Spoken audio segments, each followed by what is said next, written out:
Hey guys, what's going on? Back with another Cold War Zombies video, and there's actually been some really big intel in Onslaught recently, actually in the latest map that we got for Drive-In, and I'm just going to cut to the chase. I'm going to show you the best intel that's there now, and to be honest with you, I don't see anyone else on YouTube talking about it, so I figure I'll talk about it. I'm going to start, there's three intel. I'm going to actually start with the one that's the most interesting, and it's actually the last one. So there's three that you get for drive-in. One is okay, two gets more exciting, three, which is this one, and the last one is the most exciting. So it looks like there's a junkyard slash drive-in movie theater, or maybe they share the same park lot.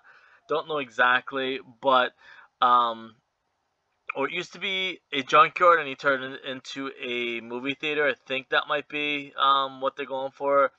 As you'll see, it's Dimitar's drive-in movie night, and he owns the movie theater and he wants to have an employee party. But something crazy happened. So on the flyer, I'm gonna actually try and do this, um, which is actually it's probably not gonna work. So I'm just gonna end up pausing it. Um, so here's the flyer for an employee party that we're gonna have, and it says drive-in movie night. All employees, friends, and family are welcome.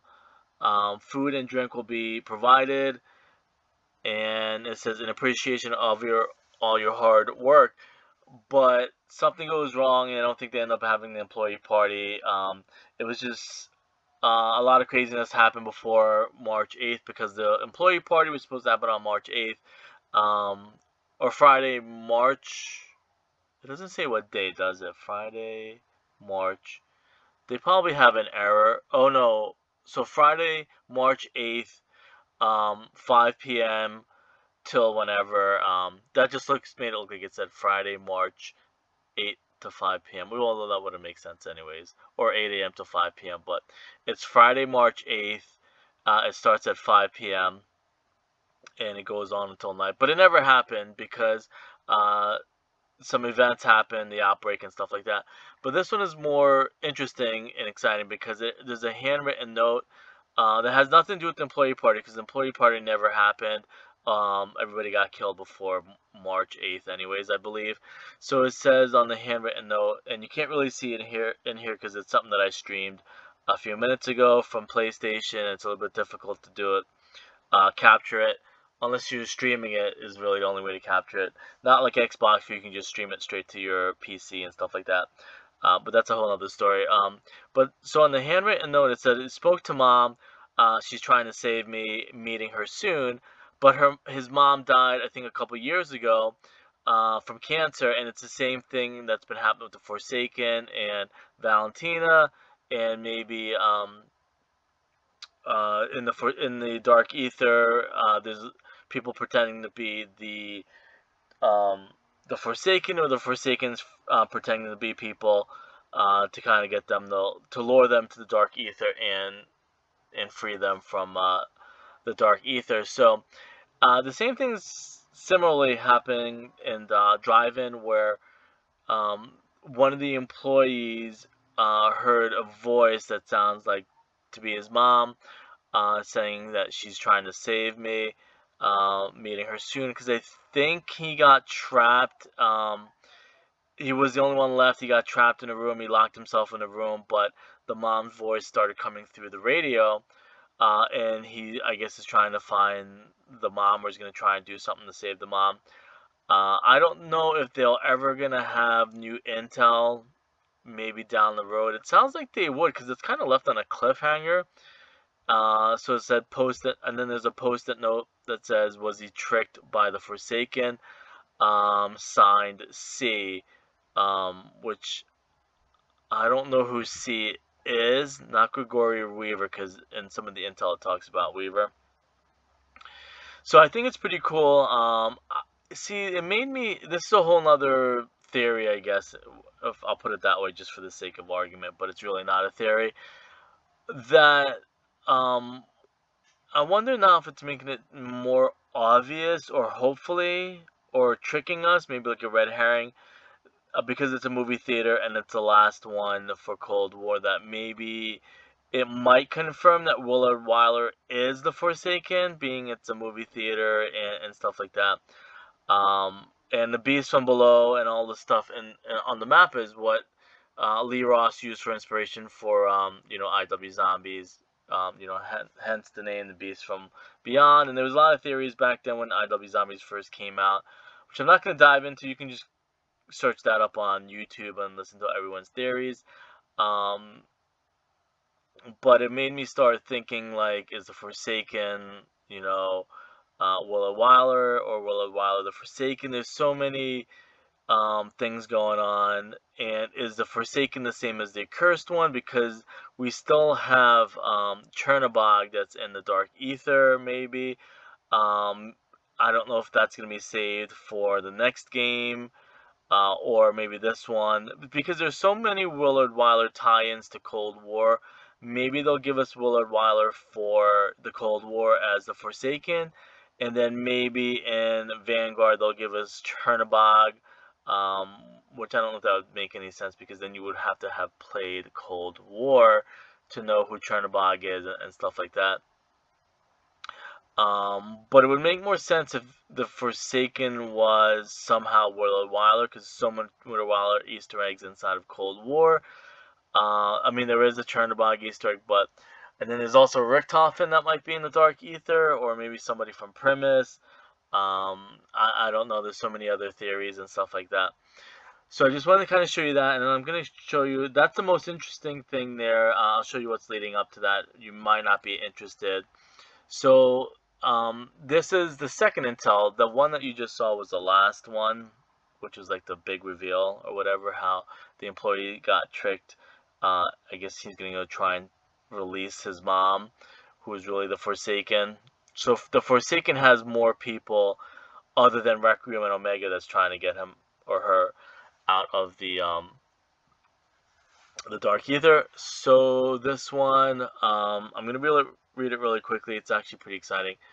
And it says March 8th, 1985. Oh, no, you know what? I was wrong before, so I'm hoping everybody is still paying attention. But so the massacre that you're going to see happened at the employee party. Unless for some reason the employee sabotaged his co-workers and needed to sacrifice them to the Forsaken. I don't know if that's what they're hinting at. Because at the employee party, while they're watching the movie, and you'll see here, everybody kind of dies. But that wouldn't make sense, so maybe it's me just trying to connect too many different things. So I'm just going to read it and you decide what you want to decide. March 8th, priority alert, Gregory Weaver from Requiem Commentee Unit, Communications Intel Unit maybe, Langley. Oh, you know what? Was Langley part of... See, because some of this does sound like transit stuff. Was Langley in transit? Or Langley's a location, I think. I don't know. Like I said, because some of it does sound like transit stuff too. Say a distress call flagged for Requiem at 5:14 p.m. I'm gonna translate that for you. So that's 5:14 p.m. Central Standard Time. The following radio transmission was recorded at a Foot Air Force Base in Omaha, Nebraska. Just in case you're not from America, that's Omaha, Nebraska, I'm pretty sure, in the United States. Strategic Air Command then forwarded it to Langley. The origin of the radio signal was confirmed as the former site of the Galactic Drive-In Theater, which has since been repurposed into a salvage yard. Okay, I get it now. So it goes movie theater, junkyard, and then the events happen, which, okay, so that's a long time. Okay, I get it now. So this happened in 1985, or we are in 1985. So when did the actual outbreak happen then? That doesn't make. I don't know. I'm not gonna try to dive too much into it again. It gets a little bit confusing, because if the employee party at the movie theater happened March 8th, 1985, see, that doesn't make sense, because um the employee party was scheduled for March 8th, 1985, and then this is written March 8th, 1985, but then it says it's been turned into a Savage Yard still then, so something somehow doesn't add up, unless that's March 8th, 1984. Here, let me just go back, because I'm a little bit confused now, unless they goofed.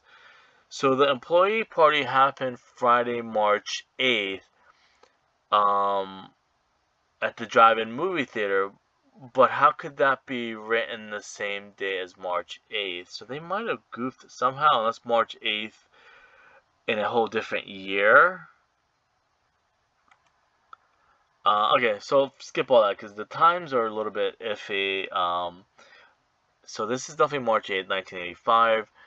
The employee party movie theater was March 8th, but it wouldn't be 1985. It had to have been a couple years before that then, or something doesn't add up. Okay, so hello, is anyone out? See, this is the part where it sounds like transit. Um, so it says, hello, is anyone out there? My name is Daniel Kostov. I'm transmitting from Dimitri's scrapyard on I-80, just west of Lincoln, Nebraska, and Omaha, Nebraska. God, I'm using this thing. God, I hope I'm using this the right way. I have a work crew here, 10 men plus some spouses and girlfriends. We were having a cookout and watching movies on the old drive-in screen. We had just started a movie called Beast. Okay, so I mixed up. Okay, so I'm wrong. So it was always a scrapyard, and it used to be a movie theater. He just kind of used all the equipment that they had there. I'm assuming. Okay, so the employee party was for the scrapyard. It wasn't for the movie theater crew. Unless I'm getting that wrong, but now that kind of makes sense.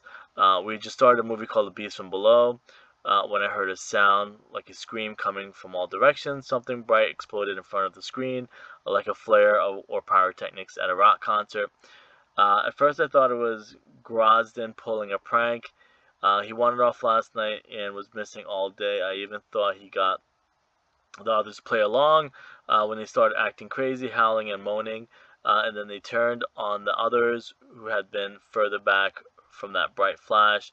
It was a effing bloodbath. Uh, I locked myself in one of our fenced-in storage areas before they could catch me. I can still hear them prowling outside, but I think they can't get. I don't think they can get to me. Look, if anyone's come out here, they're gonna need some serious backup. This is too much for the local cops. Send the National Guard or a full military, um, or the full military. I think that's where it stops. Um, or a full military response. Growls and moans become audible in the background. Subject's voice drops to a whisper. Says, I'm going to shut down my radio now. When I first got in here, the damn thing started all by itself. And there was a voice in the headset. Okay, so he's the one who is looking for his mom, maybe. Let me try and that's the last piece of intel. Um, Let me just play it for a little bit. It doesn't move. Can't remember if it's gonna move or not.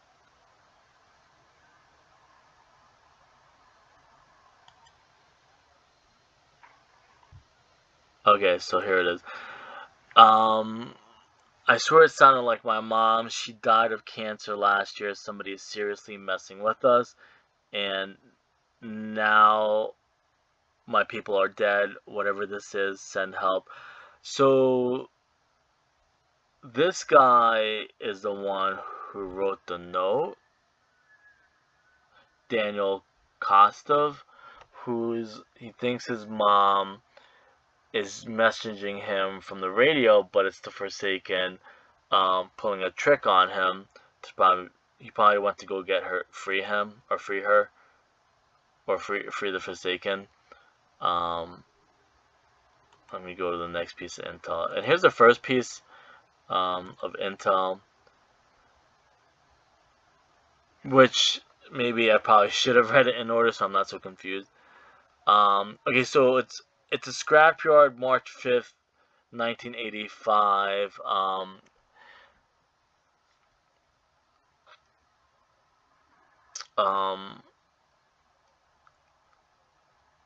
And Dmitry Kostov, whose son was Daniel. So he basically bought the scrapyard that used to be a movie theater, and they were cleaning up the scrapyard, and they were watching a movie, and everything breaks out. Now, there's nothing really here, but that just kind of sets it up. That's why I did the more important one first. But it's haunted, so how would the movie theater being haunted have anything to do with the Dark Ether? Oh, unless... So... Is the Forsaken taking a lot of shapes? Because this guy, one of the employees, also thought he saw his uncle. So that's pretty interesting.